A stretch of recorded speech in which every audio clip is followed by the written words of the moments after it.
Magandang araw po sa inyong lahat mga kababayan at welcome back dito po sa PNR at ito nga mga karbi natin, paktay na, gumanti na. Ayan mga kababayan, dahilan bakit pinatahimik si Congressman Barsaga.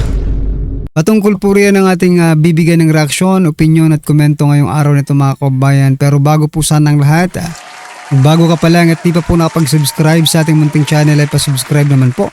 At palike na rin po ng video ito. Maraming salamat po. At ito na nga, simulan na po natin to.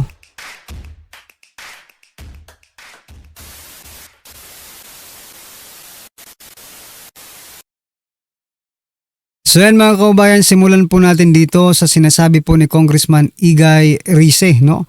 Na ang ICI ay patay na mga kaubayan. Ito, bigyan po natin ng reaction to mga kaubayan. Ito na po. Patay na yung dead na. It's already dead. ICI is dead. Alam mo, nagpapalitan kami ng text messages. Former Secretary Dave Singson. Nararamdaman ko na talagang disappointed na siya. Po, na Kasi nga, sinabi doon sa sa inyo text ni... message, yung text message niya, sabi niya sa akin, why would I sacrifice why would I risk my life and my family just to solve Malacanang's problem. Parang gano'n. Tapos meron pa siya isang text sa akin na wala naman silang support. Patay na yung dead na. It's already dead. So yan mga kaubayan, patay na po ang ICI, sabi po dito ni Congressman Igay Rice, no?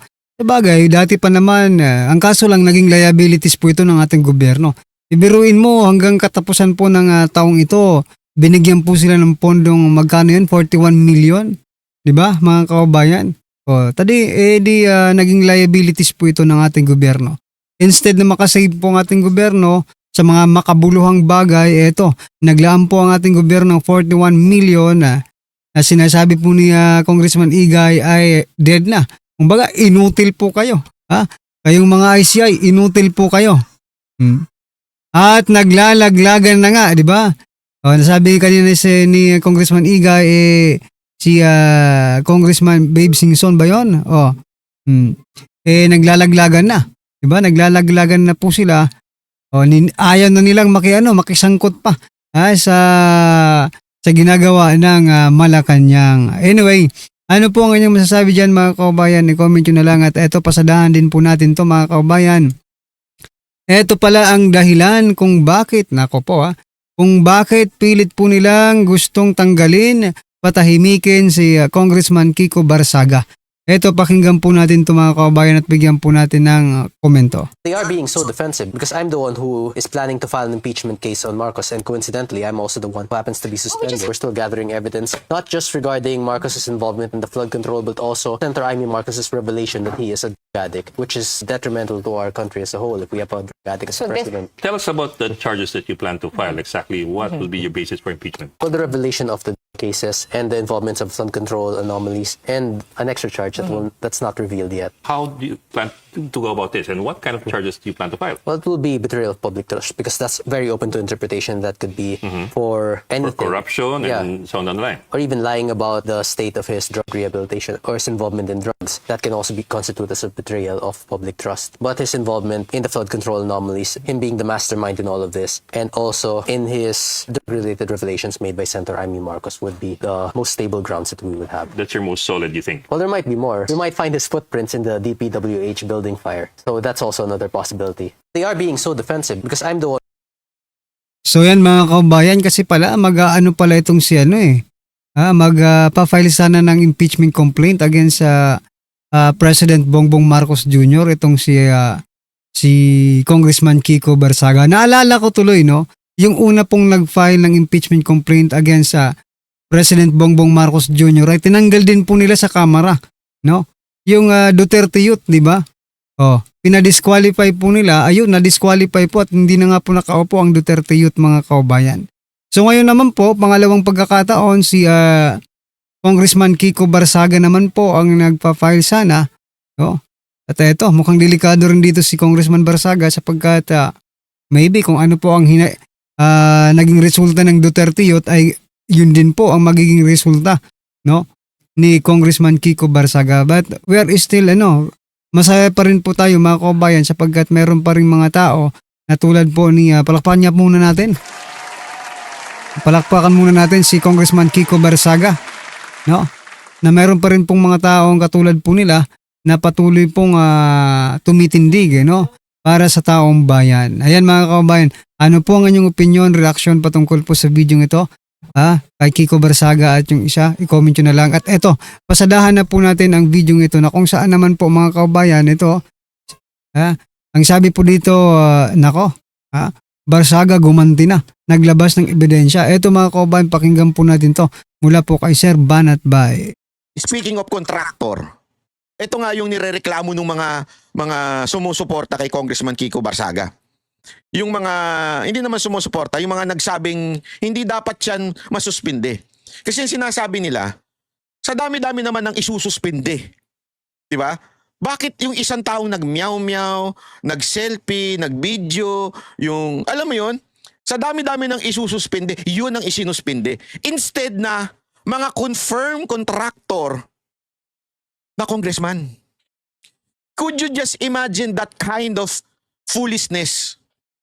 Isa hong malaking kawalangyaan, katarantaduhan. Marami ng mga congressman ang pinangalan ng kontraktor, hindi lamang ni Kiko Barsaga, hindi lamang po ng mga Duterte supporter, hindi. Kahit nga yung mga kaalyado nila, ay binanggit na mga kontraktor ito na mga congressman. Putang ina, walang ginawa. Walang ginawa ang ethics. Papetiks-petiks lang kayo.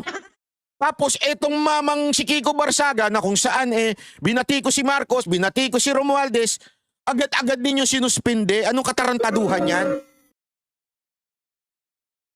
Ako mga kababayan, alam nyo, kilala nyo ako. Pag tama, pinapalakpakan ko. Pag mali, binabanatan ko.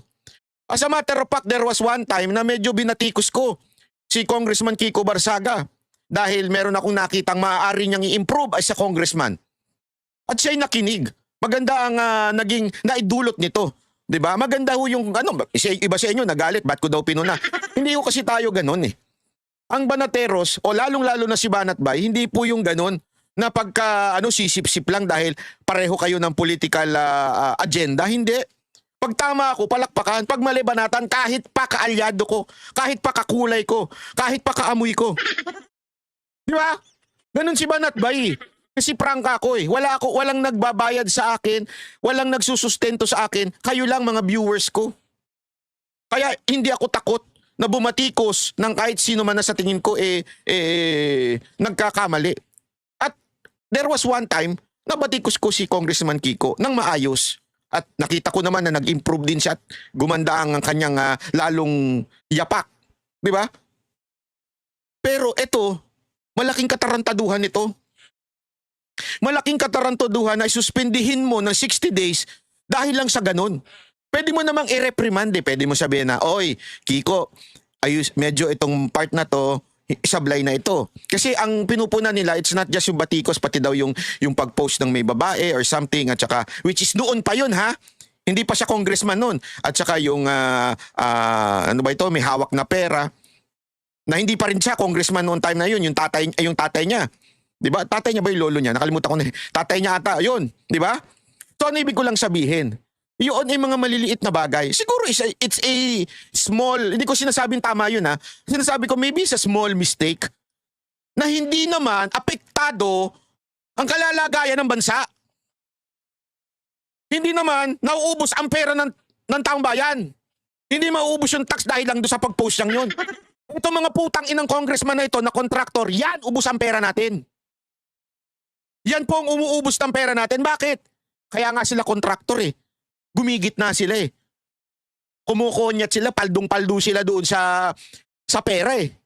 Dahil pag sila nagpasok, sila kikita, tangina congressman ka, kumita ka sa gobyerno. Anong kagaguhan yun? Tapos yung ethics complaints, petiks-petiks lang. Pupuruan ko kayo ngayon, kayong ethics complaint, kayo lalo ka na Abalos. Mag-antay ka dyan. Kung nanonood ka, Abalos, mag-antay ka dyan. Meron ako sa isasabing malupit, baka huwag ka sanang pikon. Hindi, alam nyo kasi, yan yung isang bagay. Sabi ko nga sa inyo hindi ko naman close. Hindi ko pa nakakausap ng personal yan si Kiko. Pero mali talaga yung ginawa nyo. Mali talaga eh. Maling-mali. Kalokohan, kagaguhan. O panoorin natin ito nang malaman pa po natin tong balitan to. Pero bago po mangyari ang mga ganyang klaseng usapan, ulitin lang po natin mga kababayan, baka naman pwede mag-subscribe na po kayo kasi sa mga nanonood, hindi nakasubscribe. 6 na pong araw sinuspinde si Cavite 4th District Representative Kiko Barsaga dahil sa kanyang kontrobersyal na social media post. Inutusan din si Barsaga ng Kamara na burahin ang mga naturang post sa loob ng 24 oras. Ang sagot ni Barsaga sa kanyang suspensyon sa unang balita ni Darlene Kai. Kayo po na nakaupo, subukan nyo namang tumayo. At baka mamyaw-meow-meow. Good afternoon. Good afternoon, Kiko. Kumusta na yung kaso ni Tito Romuald? Hindi ako pwede maging congressman, ano? Hindi talaga ayoko. Ako, ito, itinutulak ko sila Boss Dada na ayusin yung party list. Sila Boss Dada, si Coach Oli, yung mga formal yan. Pero ako, hindi ako talaga. Ayoko talaga. Magsasayaw lang ako dyan, suspendido kagad ako. Ayaw sumagot. Ayaw sumagot, natatakot. Yung babae na yun ang bastos. Yun ang bastos, yung babae na yun dapat na suspindihin. Correct. Do not touch my cellphone. Tama, correct. Hinawakan yung cellphone, di naman kanya. Ano yan? Snatcher? Snatcher ka, madam? Bakit may hinawakan yung cellphone? Bakit mo kinukuha? Snatcher ka? Dapat idemanda mo yan. Nagalit na si Rep Garin. Naging kontrobersyal si Cavite 4th District Representative Kiko Barzaga sa mga video na ito na siya mismo ang nag-post sa kanyang social media pages. Mga post ni Barzaga ang basehan ng committee report ng House Ethics Committee na pinagtibay kahapon sa plenaryo. Inirekomenda ng komite na suspindihin si Barzaga. Nakita nyo ba yung post na yon? Nag-aabot lang naman ng pera dun sa babae. Tumutulong na nga eh. Ano ba masama dun? Hindi, di ba? Yung babae, nagkakape. Nagkakape yung babae, hawak-hawak niya yung kape. Sabi, Sir Kiko, ano naman tulong naman dyan, pang enroll lang. Okay, sabi ni Kiko. Okay. Ito na. Sir, hindi ko kasi mabot kasi hawak ko yung kape, baka matapunan ako ng kape. Pwede pakisingit na lang dyan. Kaya isiningit ni Kiko Barsaga. Kayo naman, gago! Kasi ang dumi ng mga isip nyo eh. Kayo nga may mga kabit eh. Wag nyo sabihin hindi. Utang ina nyo, alam ko yan. Alam ko yan. Sabi ko nga sa inyo, yung mga, kaya ako bisit sa mga hindot na yan, yung mga congressman, alam ko yan. Kasi alam nyo naman yung grupo ko, di ba? Ilang beses kaming na-corner sa mga probinsya, muntik-muntikan na ako makipag-away. Dahil may mga congressman na pilit binubuk, nakalagay sa kontrata ko yan, bawal. Pagkatapos ng show, diretsong hotel, huwi na. Kasi kunwari probinsya, di ba? After show, ang ginagawa ko talaga para makalusot ako doon sa mga hayop na mga indecent proposal ng mga congressman, ganito gagawin ko. Ang alis namin, ang flight namin, madaling araw, kinabukasan after the show. Diba? Para may dahilan ako, uy, pasensya na, hindi kami makaka-attend ng after party kasi dyan nagaganap yung mga mga kangkangan eh. Diba? So sabi ko, hindi kasi may biyahe kami, may flight kami sa umaga ng alas 5, kaya kailangan namin nasa airport na kami ng alas 2, ganun, alauna. Hindi, alas 2, mga ganun. Natatapos kasi yung mga performance sa mga probinsya, alas 12, alauna. So magbibihis pa kami sa hotel. Tas yun na sinasabi ko. Mayroong mga nagagalit na mga congressman. Gusto mo, patigil namin yung aeroplano eh. Pwede naman, basta wag lang sa taas. Baka bubagsak. Hindi, di ba? Totoo mga ganyan. Mga gago yung mga yan. Sabi ko nga sa inyo, meron ako nakasabay sa aeroplano. Aeroplano pa lang to Ito. Ang tingin doon sa Mocha Girl, syempre, yung mga blondie-blondie, tsaka mga petit, mga mukhang mga Haponesa yung Mocha Girls. Pag tingin talaga, naku, di ko na sasabihin, dalawang congressman yon. Kilala ko yun, maingay yun. Putang inang yun. Ang ingay-ingay nun. Sabi ba naman, tinawag niya yung kanyang security. Abot mo itong card ko, sabihan mo yung manager. Kontakin ako. Pagdating nila sa hotel. Ako nang bahala sa kanya, sabi. Oo. Ganyan ka mga, tapos yung mga ganito lang, anuhin nyo. Ay buti, tangina, tinabla ko eh. Sabi ko doon sa pakisoli yung card. Meron din akong card, Mastercard, Visa card, JCB, lahat ng card na gusto mo. Bigay ko pa dyan sa congressman. Ang kapal ng muka. Oo. Ang daming ganyan. At alam ko may mga kabit pa yan. Napakaraming ano yan, yung binabahay. O yung mga misis ng congressman dyan, makinig kayo. Tuturuan ko kayo ha. O yung mga misis ng congressman, makinig kayo. Alam nyo kung paano sila nagkakaroon ng kabit? Mga scholar? Kunwari may scholarship program yan, pero ang totoong scholarship program yan, yung mga kinukuha nila sa KTV, JTV, kinukuha nila yan, tapos binabahay na nila yan, tapos may sustento, tapos nakakondo yan.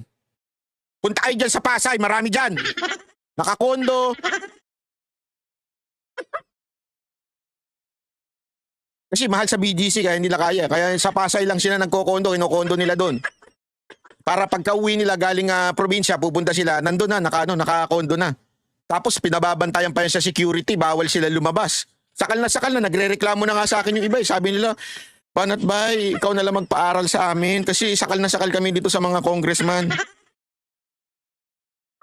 Oh, sabi ko talaga sa kanila, sensya na, hindi ako umano sa mga ganyan. Pagpe-pray ko na lang kayo. So yun, mga kabayan, no? Parang binibiro lang tayo dito ni Sir Banat Bay, pero talagang may katotohanan po ang kanyang mga biro, no? O bakit mo nga naman sususpindihin si Congressman Kiko Barsaga na naglalabas lang ng kanyang hinanaing, no? Patungkol po sa ating gobyerno. Samantalang ethics complaint, mga kabayan, samantalang eto, may mas mga malalapang walang mga ang tawag dito, mga walang galang, di ba? Na mga congressman. Bakit hindi nila imbestigahan at bigyan din nila ng parusa? Di ba? Suspindihin din nila. Baka maubos po lahat ng ano dyan. Baka maubos po lahat ng mga congressman. Di ba? Pag inimbestigahan yan, baka maubos kayong mga congressman kayo. Wala nang matira si Congressman Kiko Barsaga na lang. Di ba? Anyway mga kabayan, ano po ang inyong opinion, reaksyon patungkol po sa video ito? Comment nyo na lang po sa baba. Ayan, maraming salamat po. Please don't forget to like the video. Maraming salamat po.